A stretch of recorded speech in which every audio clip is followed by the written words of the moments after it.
الحمد للہ وحدہ لا شریک لہ والصلاة والسلام علی من لا نبی بعدہ وعلی آلہ واصحابہ الذین اوفوا عہدہ۔ تخصص فی العقائد الاسلامیہ میں اصول حدیث کے عنوان پر سبق چل رہا تھا، تو بات یہ چل رہی تھی کہ راویوں کی صفات کے اعتبار سے حدیث مبارک کی 16 قسمیں ہیں۔ ان میں آج سبق ہمارا ہے دوسرا، نمبر 14، حدیث مقلوب۔ شیخ الاسلام مولانا ظفر احمد عثمانی رحمہ اللہ تعالی وفات 1394 ہجری، قواعد فی علوم الحدیث میں لکھتے ہیں: ما وقع فی تقدیم او تاخیر او تغییر او تبدیل کذالک اما فی الاسناد او فی المتن۔ وہ حدیث جس کی سند یا متن میں تقدیم تاخیر ہو جائے، یا ایک راوی کی جگہ دوسرا راوی، ایک لفظ کی جگہ دوسرا لفظ آ جائے، یہ حدیث مقلوب ہے، قلب ہو گیا، تبدیلی ہوگی۔ مقلوب کی 2 قسمیں ہیں، مقلوب السند، نمبر 2 مقلوب المتن۔ مقلوب السند جس کی سند میں تقدیم و تاخیر یا تغیر و تبدل ہو جائے، یعنی ایک راوی اور اس کے والد کے نام میں تبدیلی ہو جائے، سند آگے پیچھے ہو جائے۔ اس کی مثال سنن ترمذی حدیث نمبر 2682۔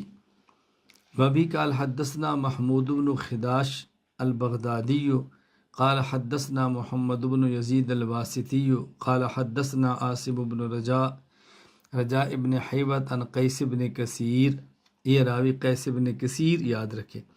قال قدم رجل من المدینہ علی ابی الدرداء وهو بدمشق فقال ما اقدمك يا اخی فقال حدیث بلغنی انک تحدث الرسول اللہ صلی اللہ علیہ وسلم۔ آگے مکمل حدیث ہے۔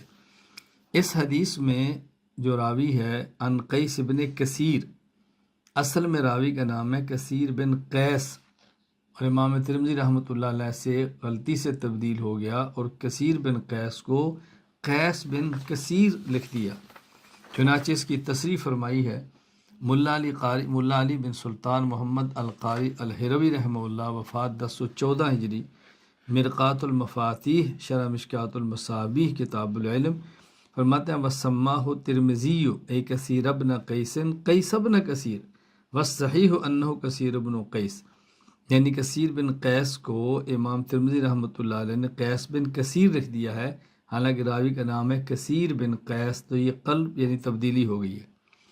مقلوب المتن یعنی حدیث کے الفاظ میں تبدیلی ہو جائے۔ صحیح مسلم باب فضل اخفاء الصدقہ، عن ابی ہریرہ رضی اللہ تعالی عنہ عن النبی صلی اللہ علیہ وسلم قال سبعۃ یظلھم اللہ فی ظلہ یوم لا ظل الا ظلہ، قیامت کے دن 7 آدمیوں کو اللہ کے عرش کا سایہ نصیب ہوگا: الامام العادل وشاب نشأ بعبادۃ اللہ ورجل قلبہ معلق فی المساجد ورجلان تحابا فی اللہ اجتمع علیہ وتفرقا علیہ ورجل دعته امرأة ذات منصب وجمال فقال انی خاف اللہ ورجل تصدق بصدقۃ فاخفاها، یہ ہے حدیث کا لفظ جہاں تبدیلی ہوئی ہے، ورجل تصدق بصدقۃ فاخفاها حتی لا تعلم یمینہ ما تنفق شمالہ، حدیث میں لفظ کیا ہے حتی لا تعلم شمالہ ما تنفق یمینہ، یعنی ایک آدمی اس طرح اللہ کے راستے مال صدقہ کرے کہ دائیں ہاتھ سے خرچ کرے اور بائیں ہاتھ کو پتہ نہ چلے، یعنی حتی لا تعلم شمالہ، بائیں ہاتھ کو پتہ نہ چلے کہ دائیں نے کیا خرچ کیا ہے، لیکن تبدیلی کیا ہوگی، اس نے لکھ دیا حتی لا تعلم یمینہ، یعنی دائیں کو پتہ نہ چلے کہ بائیں نے کیا خرچ کیا ہے، تو تبدیلی ہوگی۔ چنانچہ اس کی وضاحت کی ہے علامہ محی الدین ابو زکریا یحییٰ بن شرف النووی رحمہ اللہ، وفات 676 ہجری نے، شرح مسلم النووی میں فرماتے ہیں وَرَجُلٌ تَصَدَّقَ بِصَدَقَةٍ فَأَخْفَاهَا حَتَّى لَا تَعْلَمَ يَمِينُهُ مَا تُنْفِقُ شِمَالُهُ هَكَذَا وَقَعَ فِي جَمِيعِ نُسَخِ مُسْلِمٍ فِي بِلَادِنَا وَغَيْرِهَا وَكَذَا نَقَلَ الْقَاضِي عَنْ جَمِيعِ رِوَايَاتِ نُسَخِ مُسْلِمٍ لا تعلم يمينه ما تنفق شماله، والصحیح المعروف، اور درست کیا ہے حتی لا تعلم شماله ما تنفق یمینہ، هكذا رواه مالک فی الموطأ والبخاری فی صحیح وغیرهما من الائمة الاربعہ۔ تو یہاں متن کے اندر تبدیلی ہو گئی ہے غلطی کی وجہ سے۔ فائدہ، یہ جو سند میں تبدیلی ہوتی ہے یا متن میں تبدیلی ہوتی ہے تو کہتے ہیں کئی وجہ سے ہوتی ہے، یعنی کبھی یہ جو تبدیلی ہوگی غلطی سے، یعنی غلطی لگ گئی ہے اور متن میں تبدیلی ہو گئی، غلطی لگ گئی ہے سند میں تبدیلی ہوگی، اور کبھی تبدیلی ہوگی امتحان کی وجہ سے۔ میں دونوں پر بات کرتا ہوں۔ غلطی ہو جائے سند میں، اس کی مثال سمجھیں۔ المعجم الکبیر للطبرانی حدیث نمبر 17144، بابی قال حدثنا اسحاق بن ابراہیم عن عبد الرزاق عن الثوری عن منصور عن سالم بن ابی الجعد عن رجل من اہل الشام عن مرۃ بن کعب بن مرۃ البہزی، یہ لفظ کیا ہے؟ مرہ بن کعب۔ قلت یا رسول اللہ ای اللیل اسمع؟ قال جوف اللیل الآخر ثم الصلاة مقبولۃ حتی یطلع الفجر۔ بہترین دعا کے قبول ہونے کا کون سا وقت ہے؟ تو آپ نے فرمایا کہ رات کا آخری حصہ، اور اس کے بعد پھر نماز قبول ہوتی ہے طلوع فجر تک۔ اس میں جو لفظ ہے مرہ بن کعب، اصل میں ہے کعب بن مرہ، اور یہاں تبدیلی ہوگی غلطی سے مرہ بن کعب۔ چنانچہ شیخ طاہر بن صالح بن احمد الجزائری الدمشقی رحمہ اللہ وفات 1338 ہجری توجیہ النظر الی اصول الاثر میں لکھتے ہیں، ومثال القلب فی الاسناد هو الاکثر قلب کعب بن مرہ الی مرہ بن کعب، کہ کعب بن مرہ کی بجائے مرہ بن کعب جو ہے یہ سند میں غلطی کی مثال ہے کہ غلطی سے تبدیلی ہو گئی۔ متن میں غلطی کی وجہ سے تبدیلی، ابھی صحیح بخاری حدیث نمبر 7449، یہ متن میں غلطی سے تبدیلی ہوئی۔ عن نبی حریرہ رضی اللہ تعالیٰ عنہ عن النبی صلی اللہ علیہ وسلم قال اختصمت الجنت والنار الی ربہما، جنت اور جہنم دونوں اپنے رب کے سامنے جھگڑا کریں گے۔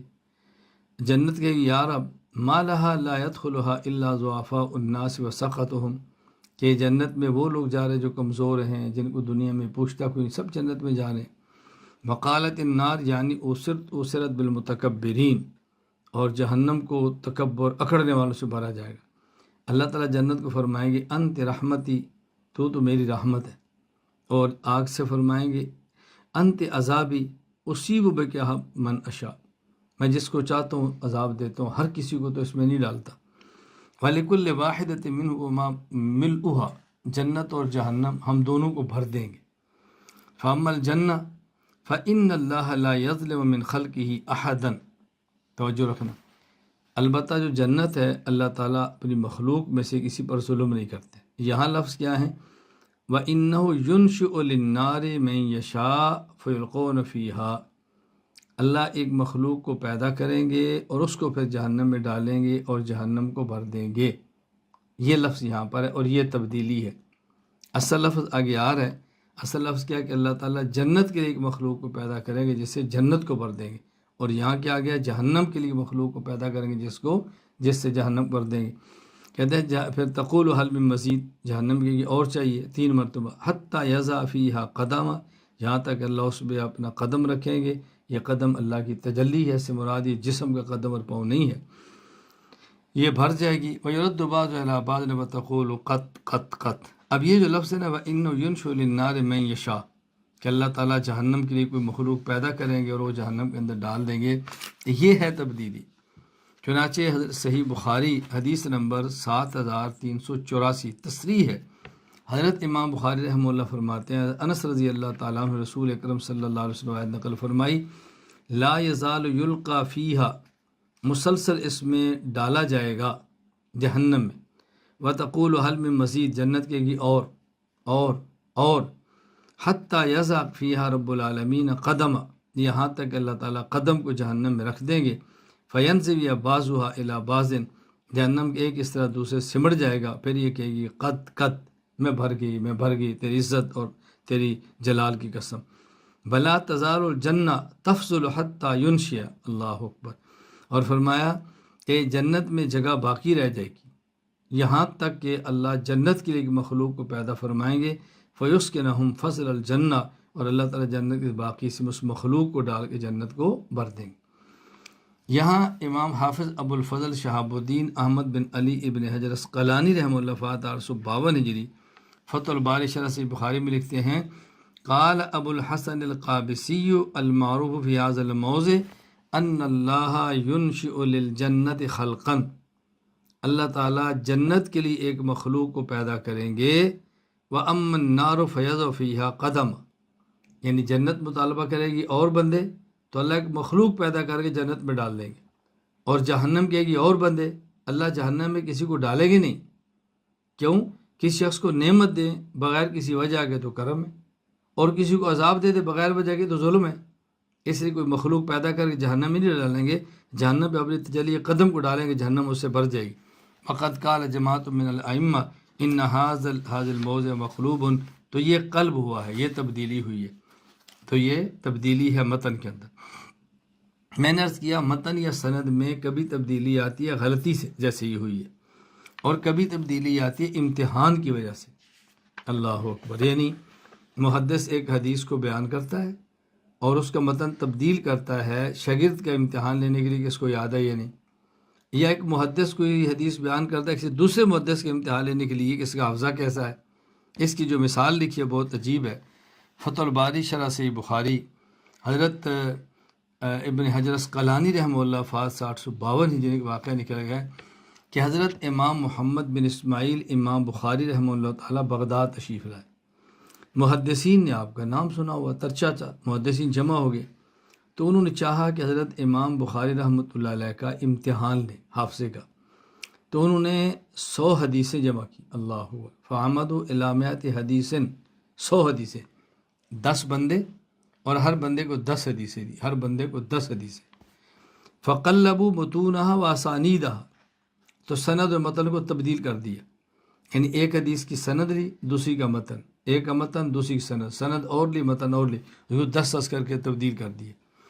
ایک شخص آتا تو حضرت امام بخاری رحمۃ اللہ علیہ کے سامنے وہ جب یہ پیش کرتا، اللہ اکبر، 10 حدیثیں پیش کرتا، دفعوا الی 10 انفس لکل رجل 10 احادیث امروا اذا حضر المجلس ان یلقوا ذلك البخاری واخذوا علی۔ حضرت امام بخاری تشریف لے آئے، اب محدثین جمع ہو گئے، جب مجلس جم گئی، انتدب رجل من العشرہ فسألوا عن حدیث من تلک الاحادیث، تو ایک سند کو لیتا اور متن چھوڑتا، متن کسی اور کا لیتا، سند اور یوں جوڑ کے پیش کرتا۔ تو امام بخاری فرماتے لا عارفہ، میں اس حدیث کو نہیں جانتا۔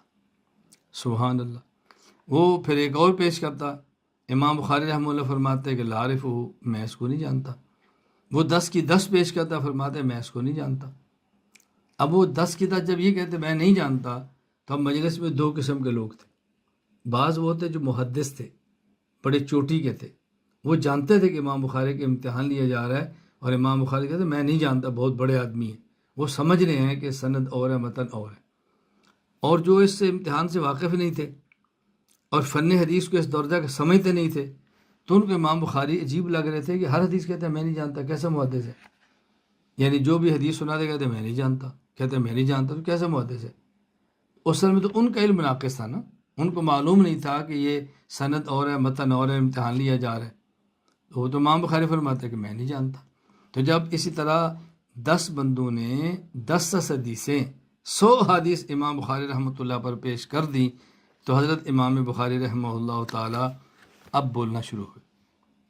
اللہ، امام بخاری فرماتے ہیں اما حدیثک الاول، پہلے کو مخاطب کیا، اما حدیثک الاول فقلت کذا وثوابہ کذا، تو نے پہلی حدیث پڑھی تھی، اس کی سند یہ تھی، متن یہ تھی، یہ غلط ہے۔ صحیح یہ ہے کہ سند یہ ہے، متن یہ ہے۔ تو نے دوسری حدیث یہ پڑھی تھی، یہ غلط ہے، صحیح یہ ہے۔ یعنی ہر محدث نے جو غلط پڑھی پہلے وہ غلط سناتے، پھر اس کے بعد صحیح سناتے۔ بتاؤ کتنا بڑا حافظ ہے امام بخاری رحمۃ اللہ علیہ، یہ بات کہنی بہت آسان ہے۔ تو اب یہ جو انہوں نے سند اور متن کو تبدیل کیا تھا، مقصد کیا تھا؟ امتحان لینا، جان بوجھ کے ایسے کیا تھا۔ یہ جائز ہے، لیکن کب جائز ہے؟ یہ اس وقت جائز ہے کہ جب اسی مجلس میں وضاحت کر دی جائے کہ یہ جو سند متن کو تبدیل کی اس کا مقصد امتحان تھا۔ اگر اس مجلس میں وضاحت نہیں کریں گے تو لوگ سمجھیں گے شاید وہ حدیث اور ہے، یہ غلط ہے یا وہ غلط ہے۔ وضاحت کرنا ضروری ہے۔ نمبر 15 مصحف۔ حدیث مصحف کیسے کہتے ہیں؟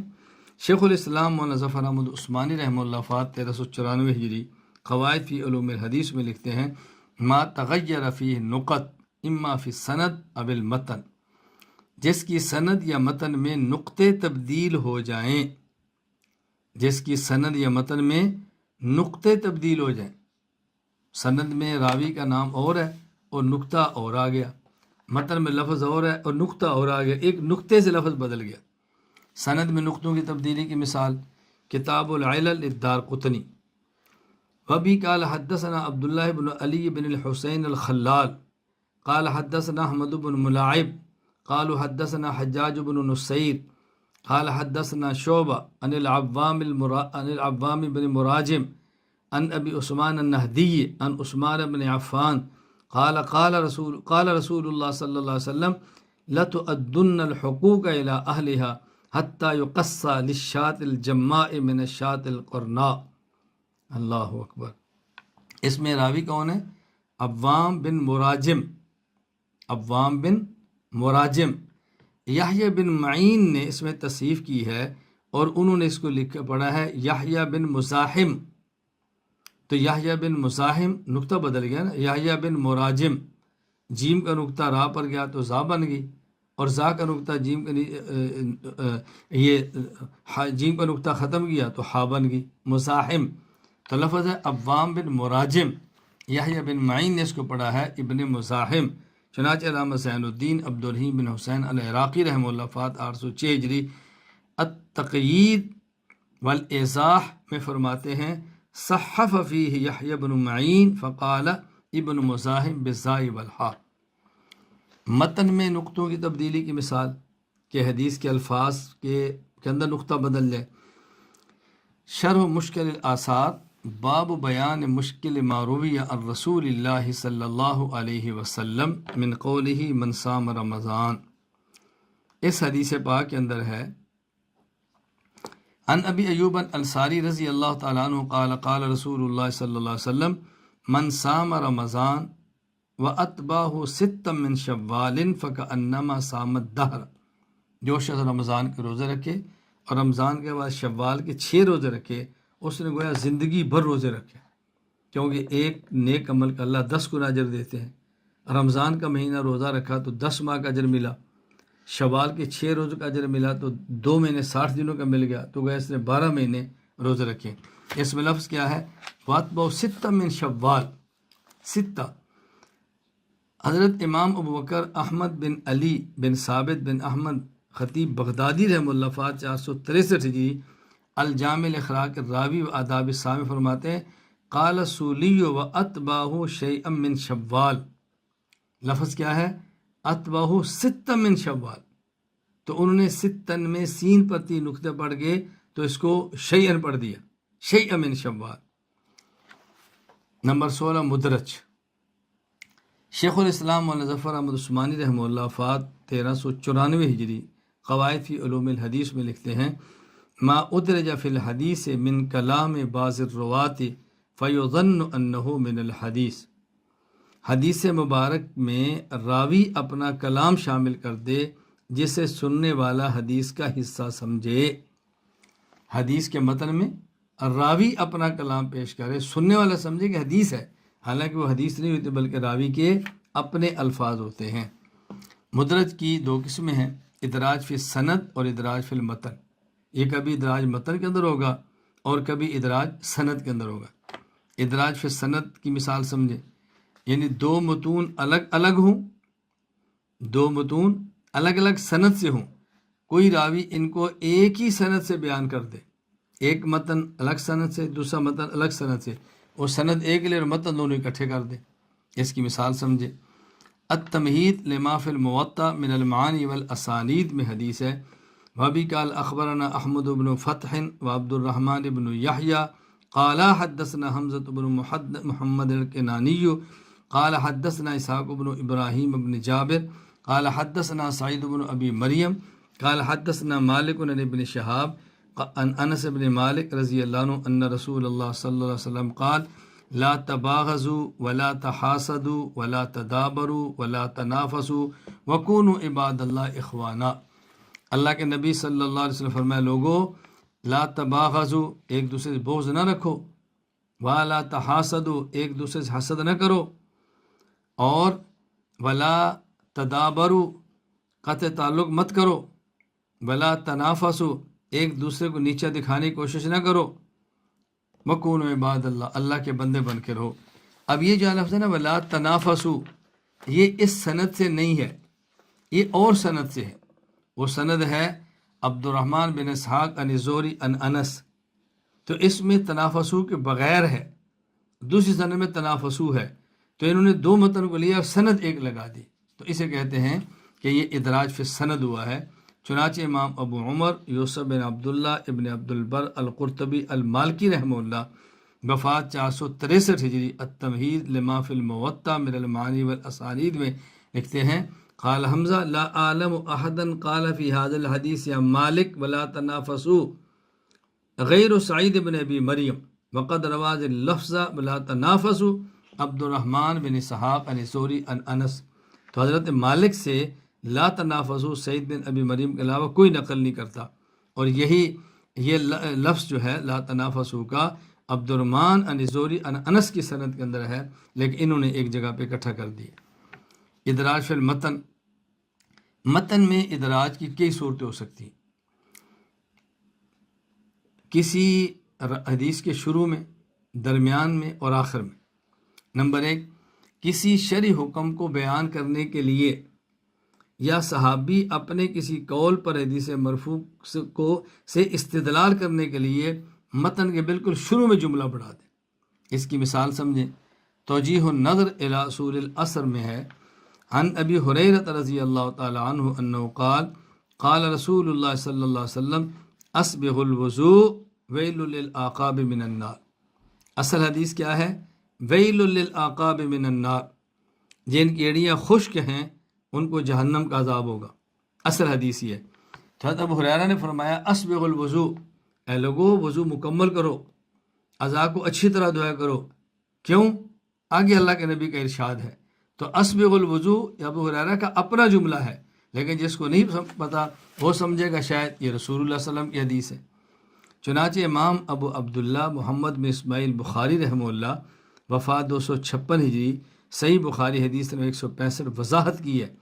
کہتے ہیں وبی قال حدثنا آدم بن ابی ایاس قال حدثنا شعبہ قال حدثنا محمد بن زیاد قال سمعت ابا ہریرہ وکان یمر بنا والناس یتوضؤون من المطہرہ، حضرت ابو ہریرہ گزرے تو لوگ لوٹا یا مشک کسی سے وضو کر رہے تھے، آپ نے فرمایا اسبغ الوضوء، اللہ وضو اچھی طرح کرو۔ آگے فرمایا فإن ابا القاسم صلی اللہ علیہ وسلم قال، اس لیے کہ حضور نے فرمایا ہے ویل للعقاب من النار، تو وضاحت ہوگی کہ اسبغ الوضوء ابو ہریرہ کا اپنا جملہ ہے اور نبی پاک صلی اللہ علیہ وسلم کا جملہ ویل للعقاب من النار ہے۔ حدیث کے درمیان کسی لفظ کا معنی بیان کرنے کے لفظ کو ذکر کر دینا، یہ بالکل درمیان میں اضافہ ہوتا ہے۔ اس کی مثال آپ سمجھیں، صحیح بخاری کتاب بدء الوحی، ام المومن امی عائشہ رضی اللہ تعالیٰ عنہ فرماتی ہیں اول ما بدأ به رسول اللہ صلی اللہ علیہ وسلم من الوحی الرؤیا الصالحہ فی النوم، نبی پاک صلی اللہ علیہ وسلم نے جب اعلان نبوت فرمایا تو ابتدائی طور پہ آپ کو اچھے اچھے خواب دکھائے جاتے، نبی کی خواب وہی ہوتی ہے۔ فکان لا یرا رؤیا الا جاءت مثل فلق صبح، تو آپ جو خواب دیکھتے وہ ایسے سچی ہوتی جیسے صبح کی روشنی سچی ہوتی ہے۔ ثم حبب الیہ الخلا، پھر آپ کو خلوت میں رہنا بہت پسند ہو گیا۔ وکان یخلو بغار حراء، نبی پاک صلی اللہ علیہ وسلم پھر غار حراء میں خلوت میں اکیلے رہتے۔ فیتحنس فیہ اللیالی ذوات العدد قبل ان ینزل الی اہلہ، تو آپ گھر آنے سے پہلے مسلسل کئی دن وہاں پہ رہتے، کئی دن، ظاہر جو کئی دن رہتے تو عبادت کرتے تھے نا، تو فیتحنس فیہ اللیالیہ، کئی راتیں آپ اس غار میں گزار دیتے۔ فیتحنس فی اللیالی کے درمیان میں وہو تعبد، زہری نے جملہ بڑھا دیا کہ وہ کیا تھا، کئی راتیں وہاں رہ کے عبادت کیا کرتے تھے۔ وہو تعبد کا لفظ یہ راوی کا اپنا لفظ ہے، چنانچہ امام حافظ ابو الفضل شہاب الدین احمد بن علی بن حجر عسقلانی رحمہ اللہ وفات 852 ہجری فتح الباری شرح سے بخاری فرماتے ہیں وَهُوَ التَّعَبُّدُ هَذَا مُدْرَجٌ فِي الْخَبَرِ وَمِن تفسیر الزہری کما جذب بہ طیبی۔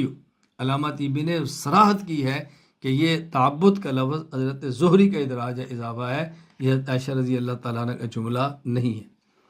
کبھی ادراج حدیث مبارک کے بالکل آخر کے اندر ہوتا ہے۔ اس کی مثال صحیح بخاری باب العبد اذا احسن عبادت ربہ ونسى سیدہ۔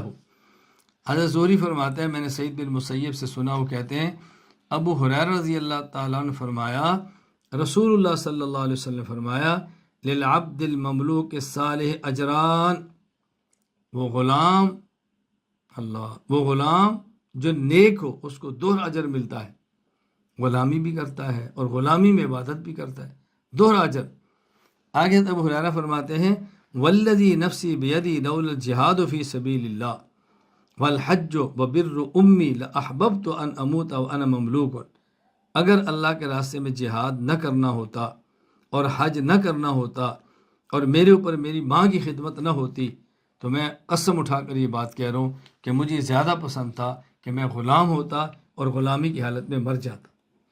تب دیکھیں رسول اللہ صلی اللہ علیہ وسلم کا ارشاد کیا ہے للعبد المملوک صالح اجران، کہ غلام جو نیک ہو اس کو 2 اجر ملتے ہیں۔ آگے والذی نفسی بیدہ حضرت ابو ہریرہ کا اپنا جملہ ہے، یہ رسول اللہ صلی اللہ علیہ وسلم کا ارشاد نہیں ہے۔ چنانچہ حافظ شہاب الدین احمد بن علی ابن حجر عسقلانی رحمہ اللہ وفات 852 ہجری فتح الباری میں لکھتے ہیں بجزمت داودی وابن بطال وغیر واحد بن ذالک مدرج من قول ابی ہریرہ، یہ ابو ہریرہ کا اپنا جملہ ہے۔ ویدل علیہ من حیث المعنی قول وبر امی، اس پہ دلیل کیا ابو ہریرہ کا اپنا جملہ ہے۔ ابو ہریرہ فرماتے ہیں لولا الجہاد فی سبیل اللہ والحج وبر امی، اگر میری ماں کی خدمت میرے ذمہ نہ ہوتی تو رسول اللہ صلی اللہ علیہ وسلم کی والدہ تو تھی نہیں، وہ تو فوت ہو چکی تھی۔ یہ جو کہتے ہیں میری ماں، تو معلوم ہوتا ہے حضور کا ارشاد نہیں، ابو ہریرہ کا اپنا جملہ ہے۔ وبر امی فإن لم يكن للنبی صلی اللہ علیہ وسلم حینئذ ام یبرها، اس وقت رسول صلی اللہ علیہ وسلم کی والدہ محترمہ نہیں تھی جن کی آپ نے خدمت کرنی ہوتی۔ اچھا، پھر یہ جو ہم نے کہا کہ ابو ہریرہ کا اپنا جملہ ہے، اس میں صراحتاً نقلی دلیل بھی موجود ہے۔ یہ تو ہم نے استدلال کیا نا کہ ابو ہریرہ فرماتے ہیں وبر امی، میری ماں کی خدمت اگر نہ میرے ذمہ ہوتی تو رسول اللہ صلی اللہ علیہ وسلم کی والدہ رسول تھی نہیں، تو معلوم ہو کہ ابو ہریرہ کا جملہ رسول اللہ صلی اللہ علیہ وسلم کا نہیں ہے، یہ تو ہم نے عقلی استدلال کیا نا۔ تو صریح دلیل بھی موجود ہے کہ ابو ہریرہ رضی اللہ تعالیٰ کا اپنا جملہ ہے، رسول اللہ صلی اللہ علیہ وسلم کا نہیں ہے۔ وہ حدیث ہے صحیح مسلم حدیث نمبر 1665۔ حضرت ابو ہریرہ فرماتے ہیں رسول اللہ صلی اللہ علیہ وسلم فرمایا للعبد المملوک المصلح اجران، وہ غلام جو اصلاح اپنی یعنی نیک ہو، عبادت کرتا ہو، اس کو 2 اجر ملے گا۔ آگے فرماتے ہیں والذی نفس ابی ہریرہ بیدہ، قسم اس ذات کی ابو ہریرہ کی جس کے قبضہ قدرت میں جان ہے۔ تو صراحت ہے والذی نفس ابو ہریرہ، والذی نفس ابی ہریرہ، اگر یہ رسول اللہ صلی اللہ علیہ وسلم کا ارشاد ہوتا تو کہا جاتا والذی نفس محمد بیدہ، ابو ہریرہ نہ کہا جاتا۔ یہاں یہ بات ذہن نشین فرما لیں کہ یہ جو ہم نے کہا کہ ادراج ہوتا ہے کبھی سند میں، کبھی متن میں، کبھی متن کے شروع میں، کبھی درمیان میں، کبھی اخیر میں، یہ ایک ایسی چیز ہے کہ محض قیاس سے اور اپنی رائے سے نہیں کہہ سکتے، اس پر ایک صریح دلیل ہونی چاہیے کہ یہ ادراج کہاں سے ہے، اس پہ دلیل کیا ہے کہ یہ ادراج ہے۔ یہ بات اچھی طرح ذہن نشین فرما لیں۔ تو یہ صرف گمان سے ثابت نہیں ہوتا۔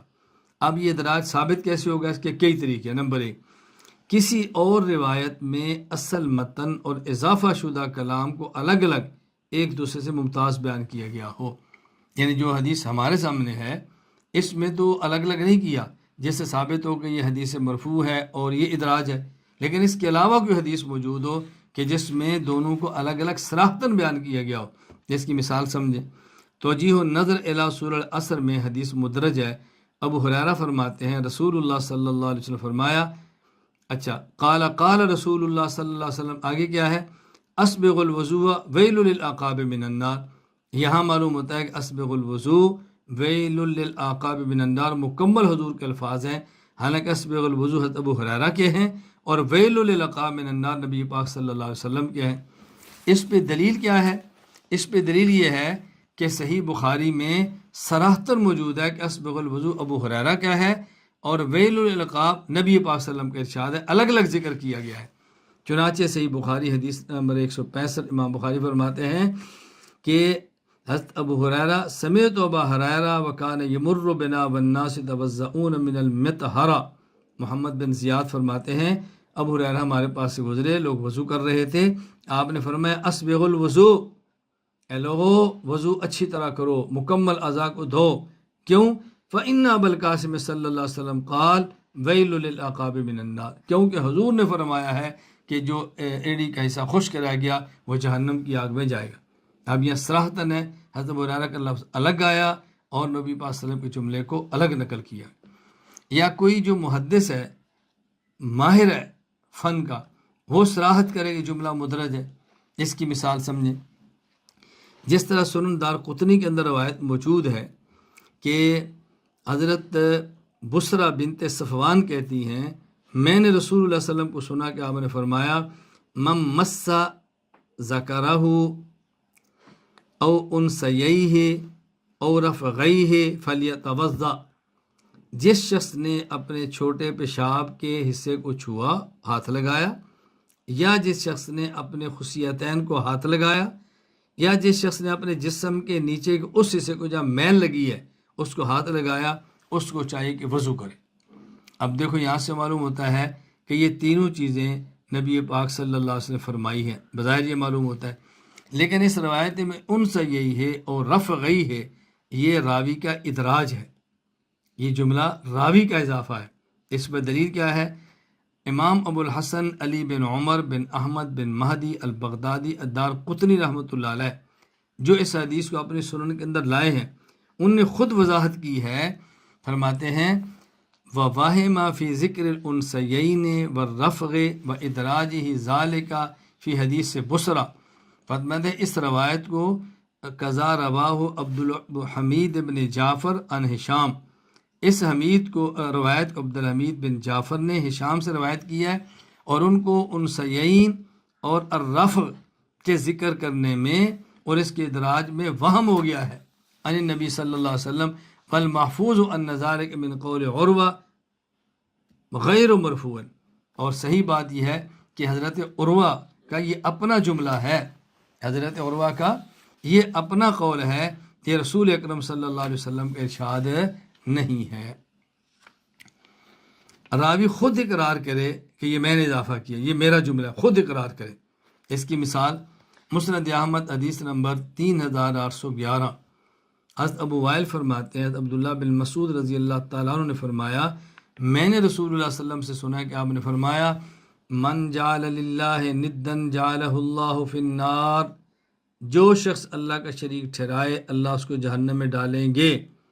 آگے حضرت عبداللہ فرماتے ہیں وَأُخْرَى أَقُولُهَا لَمْ أَسْمَعْهُ مِنْهُ، اور ایک جملہ اور ہے جس کو میں نے رسول اللہ صلی اللہ علیہ وسلم سے نہیں سنا، میں خود کہتا ہوں من مات لا يجعل للہ ندا ادخلہ اللہ الجنہ، جو شخص اس طرح فوت ہو گیا اس نے اللہ کے ساتھ کسی کو شریک نہ ٹھہرایا، اس کو اللہ جنت میں داخل فرمائیں گے۔ تو عبداللہ بن مسعود خود فرما رہے ہیں نا، یہ جملہ اللہ کے نبی نے فرمایا اور یہ جملہ میرا ہے، تو راوی نے خود وضاحت کر دی کہ میرا جملہ ہے، یہ رسول اکرم صلی اللہ علیہ وسلم کا ارشاد نہیں ہے۔ تو اب اس کو کہیں گے کہ راوی نے خود وضاحت کر دی ہے۔ تو یہ میں نے آپ کے سامنے قرائن پیش کیے ہیں کہ کہاں جا کر ادراج ثابت ہوگا، صرف وہم اور گمان سے ثابت نہیں ہوتا۔ تو ہم نے یہ سبق مکمل کیا ہے 2 نشستوں میں کہ حدیث مبارک کی راویوں کی صفات کے اعتبار سے 16 قسمیں ہیں۔ اللہ تعالیٰ میں حدیث پڑھنے کی، سمجھنے کی، آگے پہنچانے کی، سمجھانے کی اور عمل کرنے کی توفیق عطا فرمائے۔ وآخر دعوانا ان الحمد للہ رب العالمین۔